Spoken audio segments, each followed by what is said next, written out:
tarjimada eng qiynalgan narsam asar nomi bo'lgan. Dazay Osama Akutagawa mukofotiga nomzod bo'lib berilgan, nomzodi qo'yilgan va ola olmagan. Ya'ni Dazayni qizlari yozuvchi. Anaqadan nima deydi, qondan o'tganmi yozuvchilik.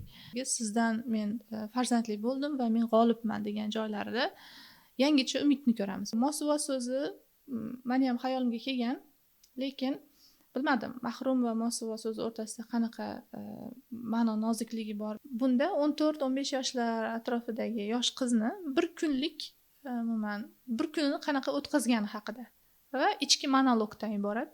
Maza qilib o'qiydigan asar emas, to'g'risi. Dazayning hayoti va uni ijodi o'rtasidagi devor o'ta yupqa.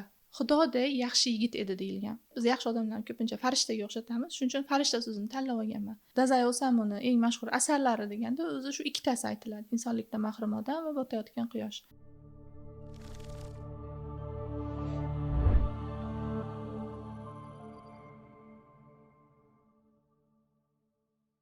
Ismim G'afforova Zumrad.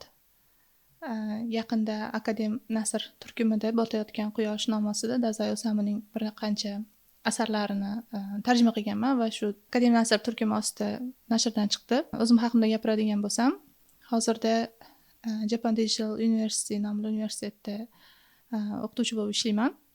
Ma'lumotim 2008-2012 yillarda O'zbekiston Milliy universiteti o'zbek filologiyasi fakultetida o'qiganman. 2012-2016 yillarda Sharqshunoslik universitetida yapon filologiyasi fakultetida o'qiganman va keyin 2018-2020 yillarda Yaponiyada magistratura bosqichida o'qiganman. Avvalo yozuvchi Dazay Osamu haqida gapiradigan bo'lsam, asarlar haqida gapirishdan oldin uni Yaponiyadagi adabiy oqim, Burayha adabiy oqim vakili ekanini unutmasligimiz kerak.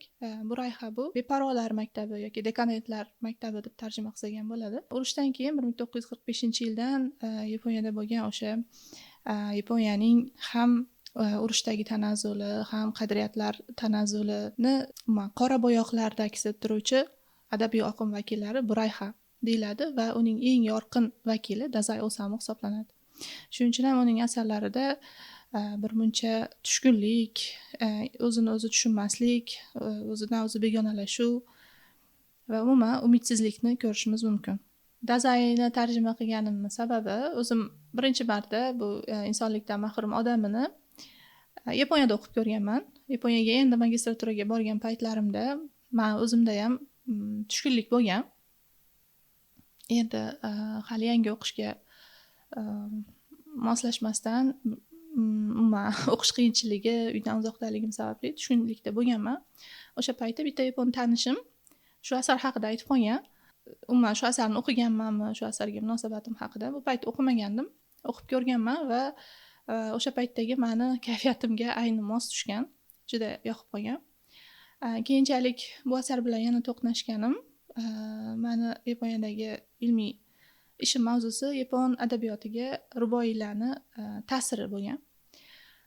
Va ko'pchilik sezgan bo'lsa kerak, bu insonlikdan mahrum odam asarida Umar Hayyom ruboiylari keltirilgan va shu insonlikdan mahrum odam asarini endi men ilmiy ishimni bitta materiali sifatida qayta o'qib chiqqanman.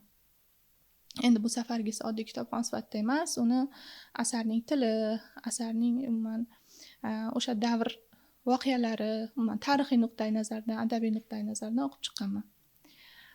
Va o'zimga juda yoqqan, chunki insonni ojizligini shu holida boricha tasvirlay olish, o'zimiz tilimizga chiqarib aytishga qiynaladigan narsalarni shu holida ochiqdan ochiq yoza olganligiga qoyil qolganman.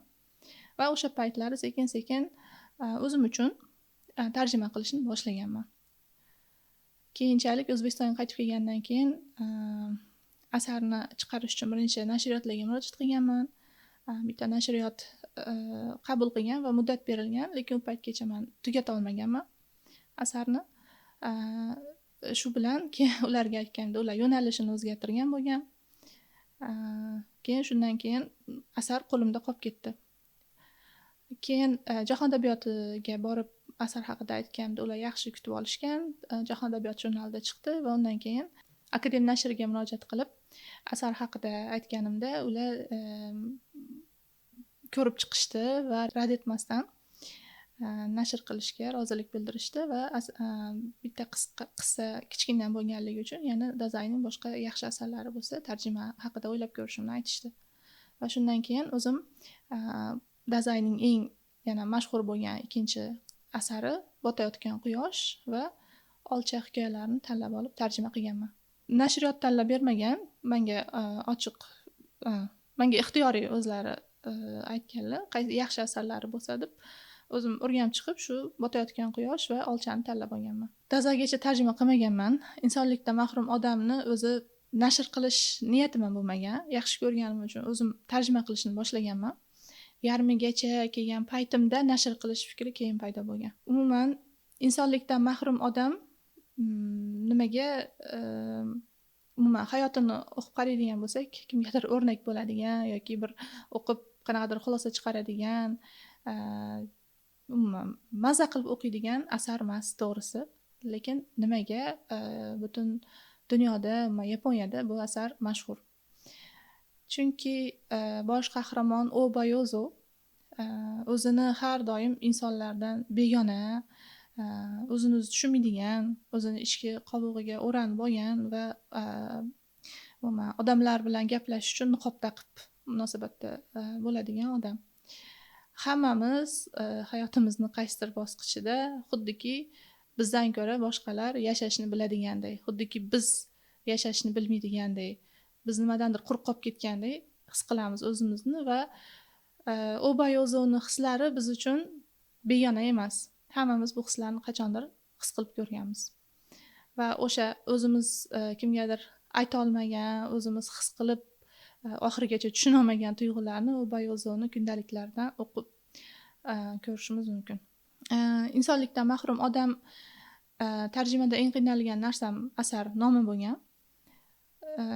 Yapon tilida asar nomi Ningen Shikkaku, ya'ni ningen odam, shikkaku aynan tarjima qiladigan bo'lsak, diskvalifikatsiya so'zi, ya'ni qanaqadir huquqdan mahrum qilinish. Masalan, sportchi bo'lishi mumkin, san'atkor bo'lishi mumkin. Umuman o'sha masalan qanaqadir sportchilarni olimpiadaga qatnashish huquqi olib qo'yiladi yoki bo'lmasa qo'shiq aytish, nimadir san'atda faoliyat yurish huquqi olib qo'yiladi. Bu narsa shikkaku deyiladi va bu faqat shu sport yoki musiqada, san'at sohasida emas, umuman masalan u onalikka nomunosib, otalikka nomunosib, farzandlikka nomunosib so'zi sifatida ham ishlatiladi. Lekin ningen shikkaku, insonlikka nomunosib so'zini men birinchi marta shu asarda uchratganman. Balki yapon tilida boshqa vaziyatlarda ishlatilishi mumkin, lekin biroz g'alati. Masalan, odam shu o'qituvchilikka nomunosib bo'lishi mumkin yoki onalikka nomunosib bo'lishi mumkin, lekin insonlikka nomunosib so'zi biroz nima deydi, kam uchraydigan birikma bo'lganligi uchun odamni o'ziga tortadi. Asarni yapon tilida nomini o'qib tushunish mumkin, lekin o'zbek tilida chiroyli tarjimasini chiqarishga juda qiynalganman. Boshida shu holicha insonlikdan mahrum deb tarjima qilib qo'yganman, lekin insonlikdan mahrum bo'lgandan keyin u kim mahrum? U yoqda odammi, insonmi? Xuddi tugallanmagan birikmadek bo'lib qolgan va insonlikdan mahrum odam deganman. Odam deganimning sababi, masalan, qaysidir inson insonlikdan mahrum bo'ldimi, demak bu yoqda uni inson deb atolmaymiz. Odam qoladi bu yoqda, insonlikdan mahrum odam. Va odam so'zini tanlaganimning sababi, asar oxirida beka tilidan aytilgan bu narsa, o'sha bar bekasi Obayozoni u ichkilik ichmasa, yo'q ichsa ham farishtaday yaxshi yigit edi degan. Men tarjimada farishtaday deb aytganman, lekin yozganman, lekin asarda xudoday deyilgan. U xudoday yaxshi yigit edi deyilgan. Endi buni bizda yaxshi odamlarni baribir xudoga tenglashtirish umuman diniy jihatdan yoki boshqa umuman bizning mentalitetimiz jihatdan umuman to'g'ri kelmaydi. Biz yaxshi odamlarni ko'pincha farishtaga o'xshatamiz. Shuning uchun farishta so'zini tanlab olganman. Lekin yapon tilida o'qib qaraganda insonlikdan mahrum va oxirida uni xudoga umuman nima deydi, kontrast berilgan. O'sha kontrastni chiqarish uchun odam so'zini tanlab olganman. Insonlikdan mahrum odamni ham o'qigan kitobxonda ikki xil u oba yozuvga nisbatan tuyg'u paydo bo'ladi. Birinchisi uni o'sha qilgan nima deydi, telbaliklari, hayot yo'lini qarab uni qoralaydigan o'quvchilar bo'ladigan bo'lsa, ikkinchisi unga nisbatan achinish, uni tushunish, uni tushunadigan o'quvchilar ham bor. Va bu o'sha ikki xil qarashni o'sha asarni o'zida ham o'zi keltirilgan. Asarni umumiy syujeti o'sha Obayozo yozgan 3 ta kundalikdan iborat bo'lgan bo'lsa va u yerda o'sha kundalikni ikkita o'quvchi bor. Bu kundalikni kitob qilib chiqargan yozuvchi va bar bekasi. Ikkita o'quvchini o'sha asarni o'zida ham ko'rishimiz mumkin. Bu yerda shu asarni nashr qilish uchun olgan yozuvchi uni telba deb ataydigan bo'lsa, telba deb ataydigan bo'lsa, bar bekasi uni farishtada yaxshi yigit deb ataydi. Ya'ni ko'rishimiz mumkin, Dazay Osamu ham o'sha kitobxonlarni o'sha ikki xil qarashiga tayyor bo'lgan. O'sha kitobni o'zida ham ikkita o'quvchi bor va bittasi uni telba, ikkinchisi uni farishta deb ataydi. Umuman insonlikdan mahrum odam avtobiografik asar desak ham bo'ladi. Endi ba'zi badiiy to'qima bo'lgan joylarini hisobga olmaganda to'liq Dazayning hayoti bilan mos tushadigan asar. Dazay Osamuning hayotida ham ko'pgina ayollar bo'lgan, giyohvandlik bo'lgan va bir necha bor o'zini joniga qasd qilishga urinishlar bo'lgan. Mana shular aynan shu asarda o'z aksini topgan. O'zi asarni tarjima qilgandan keyin o'ylab qoldim, o'zbek kitobxoniga bu asar nima beradi? Biz o'rganib qo'yganmiz asardan qanaqadir xulosa olishga, qanaqadir yashash nima deydi, qissadan hissa kabi qanaqadir bir shundan nimadir o'rganishga o'rganib qolganmiz, lekin bilmadim, insonlikdan mahrum odamda masalan o'sha qahramonning hayotini olib qarasak ham bundan o'rganadigan narsa yo'q. Lekin bu asarda inson nima degan asosiy savol qo'yilgan. Inson o'zi kim? Insonlik o'zi degani o'zi nima? Masalan, o'sha Obayozo haqiqiy inson bo'lishga qiynalayotgan bo'lsa, Obayozo nazaridagi haqiqiy inson kim edi va bizning nazarimizdagi haqiqiy inson kim? Shu narsani o'qib biz biroz o'zi inson degani kim? Haqiqiy inson deganda nima nazarda tutiladi? Shu narsalarni yana bir bor o'ylab ko'rishga majbur qiladigan asar. Insonlikdan mahrum odam, insonlikdan mosuvo nomi ostida boshqa tildan tarjima qilinganini eshitdim, lekin hali o'qib ko'rmadim. Lekin asar nomi chiroyli tarjima qilingan. Insonlikdan mosuvo, to'liq tarjima, insonlikdan mosuvo odam deyishga ham hojat yo'q. Shundayligicha o'zi chiroyli tarjima. Insonlikdan mosuvo so'zi meni ham hayolimga kelgan, lekin bilmadim, mahrum va mosuvo so'zi o'rtasida qanaqa ma'no nozikligi bor bilmadim. Men uchun mosuvo so'zi xuddiki bu mosuvo qilingan odam tomonidan aytiladigan so'zda. Masalan, siz men nimadandir mosuvo bo'ldim, men shu narsadan meni mosuvo qilishdi. Bu o'sha mosuvo qilingan tomondan aytiladigan so'z bo'lsa, mahrum bo'lsa, bu nima desa bo'ladi?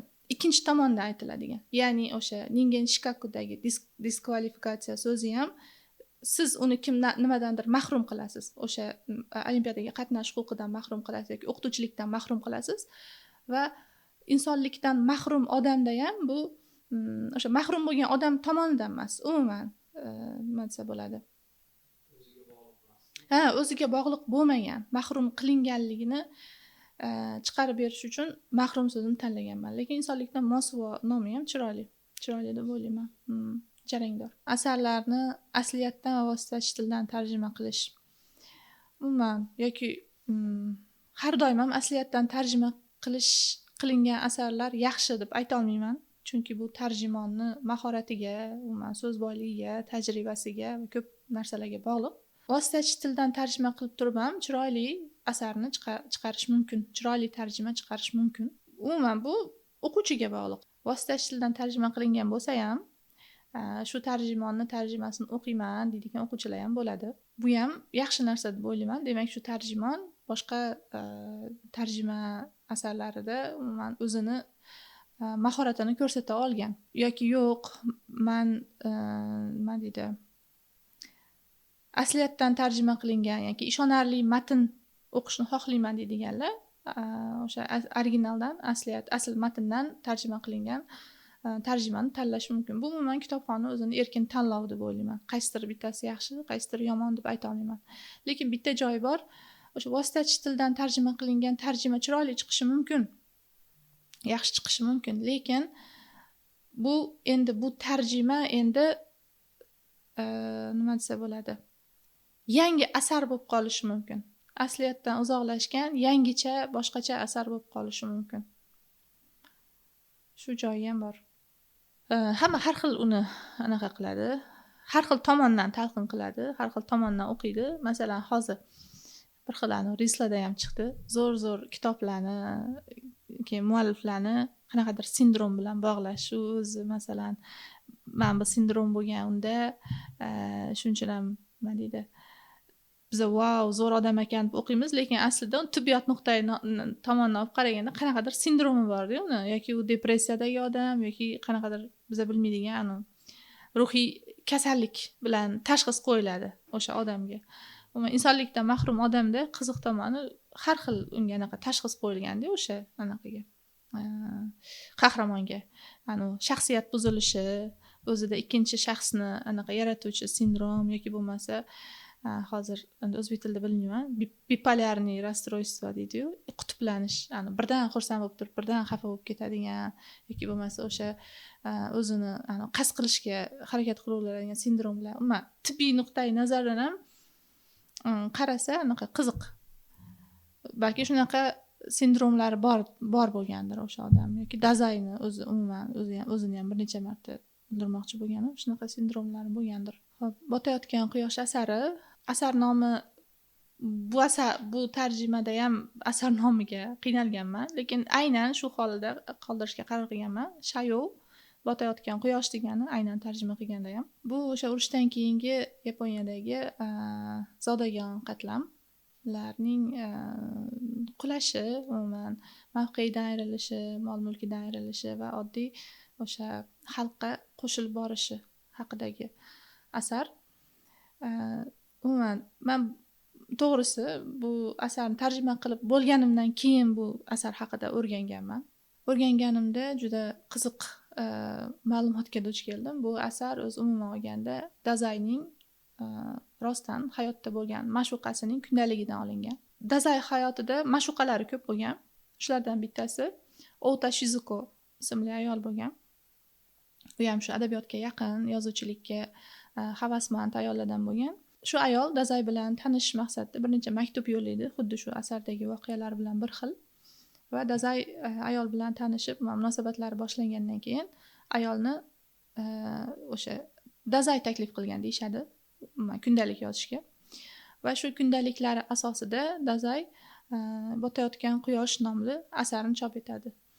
Asardagi voqealar, umuman ularni qishloqqa ko'chib o'tishi, yong'in voqeasi, o'sha ilon voqeasi kabi motivlar o'sha to'liq kundalikdan olingan. Va eng qiziq joyi asar oxirida o'sha Kazuko yozuvchiga birinchi bor xat yo'llab farzandli bo'lishni xohlashini aytadi va hayotda ham Dazay Osamuning o'sha ma'shuqasi Dazaydan homilador bo'ladi va farzand dunyoga keltiradi. Umuman buni ham avtobiografik, qaysidir ma'noda avtobiografik asar desak ham bo'ladi.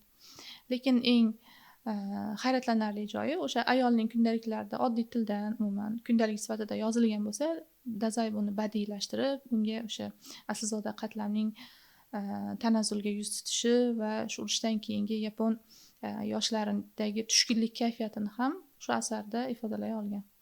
Shunisi bilan asar ham avtobiografik jihatdan ham Dazayni o'zini nima deydi, badiiy mahoratini ko'rsatib bergan asar. Umuman Dazay asarlarida Dazayning nima deydi, hayoti va uni ijodi o'rtasidagi devor o'ta yupqa. o'sha insonlikdan mahrum odamni ko'ramizmi, botayotgan quyoshni ko'ramizmi, baribir uni hayoti bilan chambarchas bog'liq hammasi. Insonlikdan mahrum odamni o'zim tanlab tarjima qilgan bo'lsam, botayotgan quyoshni umuman Dazay Osamuni eng mashhur asarlari deganda o'zi shu ikkitasi aytiladi: insonlikdan mahrum odam va botayotgan quyosh. Mashhurligi uchun tanlab olganman. Boya ham aytib o'tganimdek, tarjima qilish jarayonida faqat shu asarni bir marta o'qib chiqqanman, tarjimani boshlaganman, to'g'risi. Asarni umuman qayerdan kelib chiqqan, kimning kundaliklari asosida yozilgan ma'lumotlarni bilmaganman. Lekin birinchi o'qib chiqqanimda bu ham biroz nima deydi, juda ham unaqa pozitiv yozilgan asar deb bo'lmaydi. Lekin botayotgan quyosh to'liq bu tushkunlik haqidagi asar emas. To'g'ri, u yoqda biz qabul qila olmaydigan o'sha Kazukoni yangicha axloq, umuman ayol inqilob va sevgi uchun yashashi kerak degan joylari va o'sha yozuvchiga maktub yo'llab undan farzand ko'rishini xohlashi kabi joylar bizga balki to'g'ri kelmas. Lekin Kazuko o'zi nima deydi, yashashi uchun yangi maqsad qidirayotgan ayol. Bu maqsadi uni to'g'ri yo'ldami yoki bu maqsadidan qanaqa vositalardan foydalanyapti, buning ahamiyati yo'q. U yashab qolishga harakat qilayotgan ayol.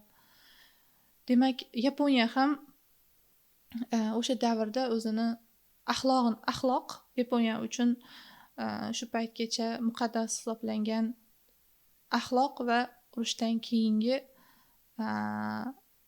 umuman nima desa bo'ladi, qadriyatlar, axloqni o'zgarayotgan davri bo'lgan. Kazukoni butunlay qoralab bo'lmaydi va asarni umuman tushkun kayfiyatdagi asar deb ham bo'lmaydi. Asarni qaysidir ma'noda o'sha Kazukoni oxirgi maktabdagi sizdan men farzandli bo'ldim va men g'olibman degan joylarida yangicha umidni ko'ramiz. Bu yangi Yaponiyani boshlanayotganligi. Ya'ni yangicha bu qadriyatni biz yaxshi yoki yomon nima deydi, bu yoqdan turib unga yaxshi yoki yomon degan nom bera olmaymiz. O'sha davr shu narsani taqozo qilgan va Yaponiyadagi ko'pchilik yoshlar o'zlariga yangi axloqni kashf qilgan va shu axloq bo'yicha yashab keta olgan. Tahrirda unaqa qiyin bo'lmadi, chunki tarjimada man ko'p tarjimashunoslikda madaniy realiyalar deyiladi, ya'ni aynan o'sha madaniyatga xos bo'lgan so'zlar. Masalan, udon so'zi bor, u yoqda engava so'zi bor. Yana bir qancha umuman Yaponiyani o'sha an'anaviy uy nima deydi, jihozlari deyishimiz mumkin. Gullar bo'lishi mumkin.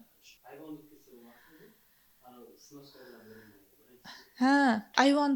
Lekin men shuni topshirayotgan paytimda qavschida berganman. Engava nimaligini haqida berib o'tganman. Ayvon desa ham bo'lardi, lekin muharrir engavaligicha qoldirgan. Masalan, nima desa bo'ladi? Ayvon desak, ayvon bu aynan o'zbek madaniyatiga xos so'z-da buni. Masalan, siz ayvon qanaqadir fransuz asarini o'qiyapsiz, u yoqdan ayvon chiqib keldi.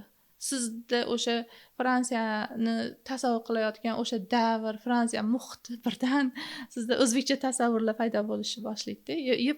Umuman botayotgan quyoshda ham shunaqa. Ayvon deb bersa ham bo'lardi, lekin ayvon bu aynan o'sha o'zbekcha uy qurilishiga xos bo'lgan nima deydi, nima desak bo'ladi buni? So'z-da. Buni yapon lop etib ayvon so'zi chiqib qolsa, bilmadim, o'quvchini qanaqadir o'sha tasavvurga ta'sir qiladi deb o'ylayman. Muharrir ham shuni qoldirgan va yaxshi bo'lgan deb o'ylayman. Keyin masalan bir xil so'zlar bor, tarjima qilishga hojat yo'q bo'lgan. Masalan, sushi so'zi. Buni umuman butun dunyo, O'zbekistonda ham hamma o'zi tanib ulgurdi bormi? Farqi yo'q, ha? Hamma bilib ulgurgan so'z va udon so'zi ham berilgan. Udon ham masalan hozir ko'p oshxonalar kirib kelgan bizga. Udon so'zi ham menimcha ko'p yoshlar biladi allaqachon. Shuning uchun ham ba'zi tarjimalarni shu holda qoldirsa ham ko'pchilikka tanish bo'lib ulgurgan deb o'ylayman. Muqovadagi rasm juda yoqqan. O'zi Instagramda birinchi ko'rganimda to'g'risi tasavvur qilganimdan ham chiroyli chiqqan. Rosa yoqdi o'zimga. Yaponiyada ham anchagina mashhur. Bu kitoblar, bu asarlar emas, lekin Yugur Melos degan hikoyasi bor, kichkina hikoya. Bu maktab darsliklarida ham keltiriladi. Lekin u umuman hozir bir ikkita joyda o'qidim.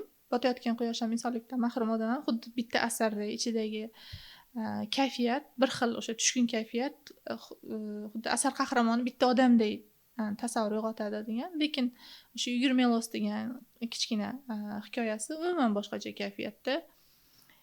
Tushkunlik emas, qaytanga odamga umid beradigan, motivatsiya beradigan, umuman o'sha maktab yoshidagi o'quvchilar uchun mos bo'lgan hikoya. To'g'ri, Dasay Osamda o'sha burayha, umidsizlik, o'sha dekadentlik oqim vakili bo'lgani uchun ko'p asarlarda umidsizlik bor.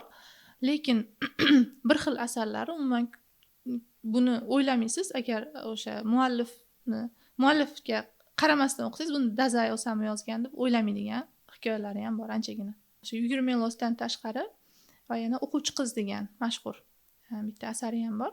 Bu qisqa qissa hikoya desak ham bo'ladi. Bunda 14-15 yoshlar atrofidagi yosh qizni bir kunlik umuman bir kunini qanaqa o'tkazgani haqida va ichki monologdan iborat. Men bu o'sha hikoyani o'qigan paytimda hayron qolganman, qanaqa qilib katta erkak 14 yoshli qizni ichidan nimalar o'tishi, umuman ayol kishi va yana buni ustiga yosh qizni xayolidagi voqealarni qanaqa qilib, xayolidan o'tayotgan fikrlarni qanaqa qilib yozgan. Buni nima deydi, asarda deyarli syujetni o'zi yo'q. O'sha bir qizning bir kun tasvirlangan va o'sha biz o'rganib qolgan, umuman tushkunlikdagi, umuman depressiv kayfiyatdagi Dasay Osam qanaqa qilib o'smir qizni bir kunlik hayotini va uni xayolotini ochib bera olgan. Shu narsa juda ham o'quvchini hayratga soladigan jihat. Va yana eng oxirgi Dasay o'limidan oldin yozgan asari bu Goodbye, nomi o'sha ingliz tilida bir xil Goodbye degan asari bor va u ham juda ham boshqacha. Bunda hajviy anaqada yo'nalishda bu asardagi ayol obrazi biza o'rganib qolgan boshqa asarlardagi o'sha an'anaviy yapon ayoli obrazidan butunlay farq qiladi. Shaddod, quvnoq ayol obrazi tasvirlangan, lekin afsuski bu asar tugallanmagan. Dasay bu asarni tugatmasdan o'z joniga qasd qilgan. Lekin umuman men Dasay Osamni asarlari ichida eng yaxshi ko'rgan asarlari deganda o'sha Goodbye'ni keltirgan bo'lardim. Umuman ayol yapon adabiyotidagi biz o'rganib qolgan ayol obraziga umuman boshqacha yondashuv nima desa bo'ladi. Shaddod, umuman ko'rinishi unaqa chiroyli, nozik nihol bo'lmasa ham nima deydi, ayolni ayolligicha tasvirlay olgan asar. 3-qisqa oxirida berilgan qisqa hikoya Olcha hikoyasi. Nimaga Olcha hikoyasini tanladim? Chunki o'sha insonlikdan mahrum odam va botayotgan quyosh uning eng mashhur asarlari hisoblanadigan bo'lsa, Olcha ham mashhur, lekin u qaysi ma'noda mashhur? Yapon adabiyotida yozuvchi yoki shoirlar vafot etgandan keyin uni o'sha vafot etgan kuni har yili nishonlanadi. Bu narsa Bungaku Ki deyiladi va bu o'sha motam kuni emas, eslash kuni, xotirlash kuni. O'sha xotirlash kuniga nom beriladi. Ko'pincha bu o'sha yozuvchilarning taxallusi bo'lishi mumkin, ismi bo'lishi mumkin yoki bo'lmasa eng mashhur uni eslatadigan asar bo'lishi mumkin. Yapon tilida Olcha hikoyasi yapon tilida Oto deyiladi va Dasay Osamni o'lgan kuni Otoki deyiladi. Ya'ni Olcha kuni, gilos kuni desak ham bo'ladi. O'sha 19-iyun yapon adabiyotida Otoki sifatida, ya'ni Dasay Osamni o'lgan kuni sifatida xotirlanadi va uni har xil adabiy nima deydi, tadbirlar uyushtiriladi, uni asarlari o'qiladi va adabiy kechalar uyushtiriladigan kun. Bunga ham bir necha o'sha nima deydi, xotirlash kunini nomini tanlashda ham ko'p bahslar bo'lgan ekan, lekin ko'pchilik o'sha ovoz berish bilan tanlangan va aynan o'sha oxirgi hikoyasi bo'lgan Oto tanlab olingan, gilos olcha tanlab olingan va xotira kunining nomi ham olcha kuni, gilos kuni. Hozir nimaga olcha, gilos deb aytyapman, o'zbek tilida olcha va gilos boshqa meva, nomi ham boshqa, lekin yapon tilida Oto degan meva o'zi Oto so'zi sal eskiroq. Hozir ular ham o'sha chet tildan kirib kelgan cherryni ko'proq ishlatishadi gilos o'rnida. Lekin Oto ham gilos, ham olcha. Yapon tilida olcha va gilos so'zi unaqa ajratilmagan, bir xil. Masalan, o'sha biz o'rganib qolgan nima deydi? O'sha olcha taxirmi, nordonmi, nima deymiz? Nordon o'sha gilosga yaqin bo'lgan meva bizda olcha bo'lsa, yapon tilida bitta nom. Men shunda gilosmi, olchami rosa o'ylaganman asar nima deydi, nom tanlashda va olchada to'xtalganman. Nimaga deganda o'sha hikoyadagi kayfiyat umuman va yana o'sha qahramonni yuzini burishtirib xuddi bemaza narsa yeyotgandek degan joylardan kelib chiqib, balki olchadir deb taxmin qilganman va olchani tanlab olganman. Gilos bo'lishi ham mumkin, lekin shunaqa. Ya'ni o'sha Dazai Osamuning ijodidagi muhim hikoya. Chunki va o'sha nima deydi? Xotira kuni ham shu hikoya bilan bog'liq. Va yana boya aytib o'tganimdek, Dazaining ijodida uni hayoti va nima deydi, ijodi o'rtasida juda devor nozik va bu hikoyada ham avtobiografik demasam ham biroz hayotiga yaqin bo'lgan jihat bor. Ko'pchilik bu narsa bilmadim, ko'pchilikka ma'lummi yo'qmi, lekin Dazai Osamuni o'sha qonuniy 3 ta farzandi bor. 2 ta qiz va bitta o'g'il bo'lgan. O'g'li yoshligida, shu o'smir davridami yoshligida vafot etgan. Bu haqida uncha ko'p ma'lumotlar yo'q. Lekin keyin o'sha qizlari hozir kunda berayotgan o'sha ma'lumotlariga qaraganda, o'sha o'g'lida Down sindromi bo'lgan ekan Dazai Osamu. Va hikoyada ham aynan Down sindromi deb aytilmagan.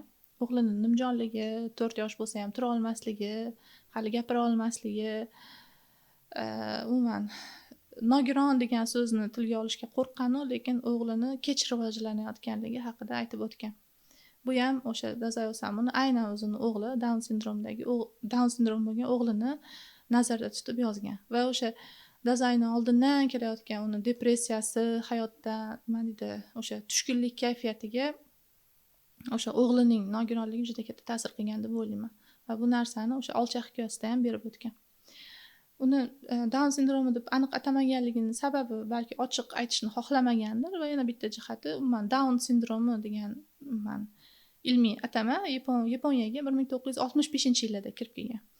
Bu asar 1947-yilda yozilgan. Hali unaqa bu kasallik Down sindromi degan kasallik sifatida hali oddiy odam bilmasdi bu narsani. O'sha ma'shuqalari ko'p bo'lgan dedim uni. Botayotgan quyoshdagi anaqa ham qiz ham bitta yozuvchiga xat yozib, o'sha yozuvchidan farzandli bo'ladi oxirida. Ma'shuqasi ham xuddi shunaqa bo'lgan, Dazai Osamudan oxirida farzandli bo'lgan, o'sha qizi ham yozuvchi bo'lgan. Va o'zini qonuniy nima deydi, ayoldan bo'lgan qizi ham yozuvchi. Ya'ni Dazaining qizlari yozuvchi. Anaqadan nima deydi, qondan o'tganmi yozuvchilik. Dazaining o'zi ham ko'p bora Akutagawa Yaponiyada eng nima deydi, obro'li nima deydi, ko'zga ko'ringan adabiy mukofot bu Akutagawa mukofoti hisoblanadi. Eng mashhur yozuvchisi Akutagawa Ryunosuke nomidan. Dazai Osamu Akutagawa mukofotiga nomzod bo'lib berilgan, nomzodi qo'yilgan va ola olmagan. Vaholanki Dazai Osamuni eng yaxshi ko'rgan, umuman havas qilgan yozuvchisi Akutagawa Ryunosuke bo'lgan. Bu Dazai Osamu juda katta nima deydi, alam qilgan ola olmaganligi. Va qiziq tomoni, qizi ham o'sha qonuniy xotinidan bo'lgan qizi ham Akutagawaga bir necha bor u ham nomzod bo'lgan va u ham ola olmagan. Lekin nomzod bo'lishini o'zi ham juda katta narsa. O'sha qizlari ham Yaponiyada ancha ko'zga ko'ringan yozuvchi hisoblanadi.